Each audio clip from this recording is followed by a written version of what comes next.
Let's break down what all of this means. I want to bring in Jason Furman. He's the former chairperson of President Obama's Council of Economic Advisors, and Chris Lu, former deputy labor secretary and senior fellow at the University of Virginia's Miller Center. Jason, to you first. What do you make of the unemployment number? It's obviously terrible. Terrible, like nothing we've ever seen. I want to highlight 2 points from it. First of all, the state and local job loss just by itself was 900,000, worse than the entire economy in any month in our history, with the exception of the demobilization from World War II. That is a harbinger of what is to come and is completely avoidable, nearly 400,000 local education job losses. So that by itself would have just been an awful month. Second, about 2/3 of the people who have lost their jobs or given up looking for work are on temporary layoff. Even if all of them were called back to work, the unemployment rate would still be 9%. And so we're in for something long here. We need to stay at it in terms of policy and do more. But Chris, can we actually compare this to any other time in history? This number is abnormal. These jobs, these people were laid off because we shut the economy down. The government told everyone to stay home. That hasn't happened in our nation's history. You're 100% right. There's no great historical analogy for this. This 20 million jobs we've lost is about 25 times higher than anything we saw during the Great Recession. And what's notable about it is it's not just in these kind of leisure and hospitality and retail industries. We have 1 million plus losses in construction and manufacturing, professional business services, healthcare. But what it's important to understand here, as Jason said, is a lot of this is temporary job loss.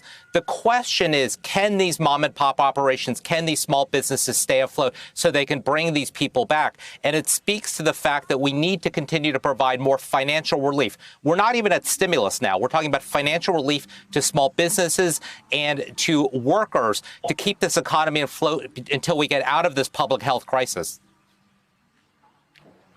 Jason, the longer this lasts, let's say we get a vaccine September 1st.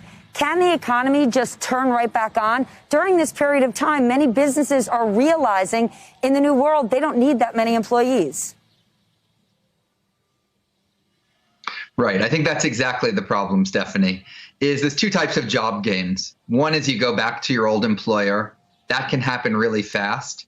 Later this year, we're going to probably see a couple months, even without a vaccine, of record-breaking job growth. We'll see a month with 1 million jobs gained and a month with 3 million jobs gained.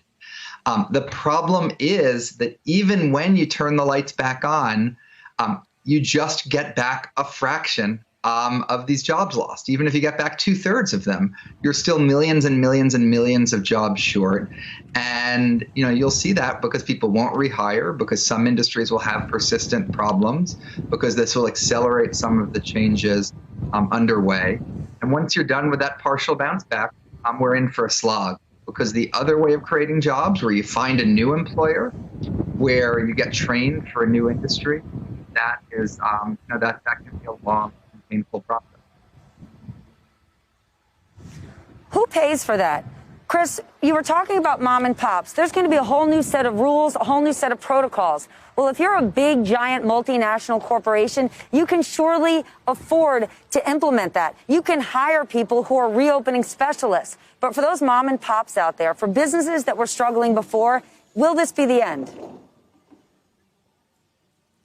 Unfortunately, I think it will be the end for a lot of them. We know in this country that so many restaurants and these small businesses operate with very slim profit margins, anywhere from about 14 days of cash flow that they can operate without bringing money in. Most of them have now been closed for the better part of 2 months. As good and well-meaning as this PPP loan protection, this loan program was, the implementation was quite poor. It didn't go to the people that should have gotten it. So a lot of these mom and pop delis or dry cleaners just can't stay afloat. And what you're going to see is a lot of the acceleration and the consolidation of companies that we've seen in recent years. And you're not going to have as many businesses, which means you're not going to have as many workers as well.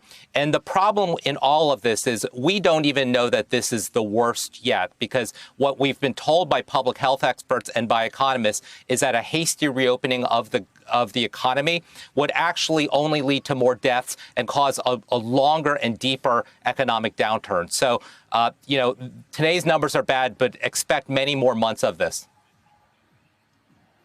Is it, Jason, that PPP didn't get to the right people, or is it the wrong program? That in the first round, we know it went to the wrong hands. But now PPP's second round hasn't run out, and many businesses we're speaking to say the rules simply don't apply to them. They wouldn't be able to use this money and keep it given the hurdles they face. Is it the wrong program?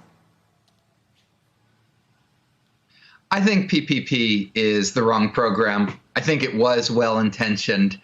But many of the businesses getting it had employees, which means for them it was a windfall. It was reimbursing their owners for a cost they were going to pay anyway.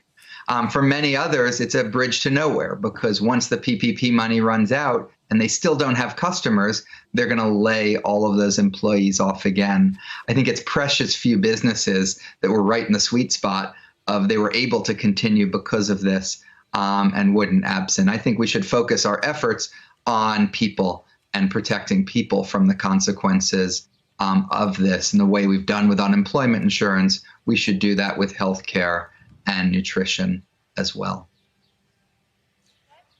We got to protect people first. Gentlemen, thank you so much for definitely helping us get smarter this morning.